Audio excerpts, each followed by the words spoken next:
Hi guys, welcome to another unboxing. Back to Pop Mart content ulit tayo since bago tong Pop Mart store dito sa SM Mega Mall. After ilang years na pagtantunan na nila na kailangan na talagang maglagay ng Pop Mart store dito sa Pilipinas at sakto, malapit to sa amin. Pupunta sana kami nung opening kaso kailangan ulit mag-register tapos pipila ulit.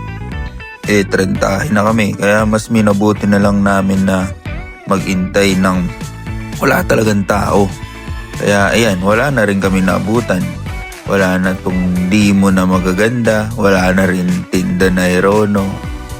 Pero for sure magre-restock naman yan. Kaya napili na lang namin itong kakaiba, itong polar. Para may iba naman, hindi yung typical na blind item na lagi yung binibili. So ito, check out na kami, isa lang. And then, unbox na natin agad. So, open na natin tong box. Ang gusto namin sana ito si Color Change 404 or si Mark, Which Way Polar or si The Hollow Secret. Tignan natin kung anong nakuha natin. Yung series nga pala na nabili namin is yung Hidden Forest Spot. What's unique nga pala with this series is napansin namin meron siyang comics na kung paano siya napunta dun sa puno or ano ba yung kwento ng character na to.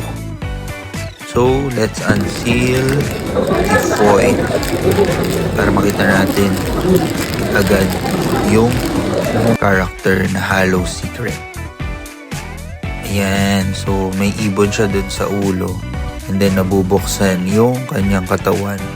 Ang accessories niya is yung map and yung vial na violet. So yun lang guys, sana nag-enjoy kayo. Bye bye. Please don't forget to like and share. Salamat.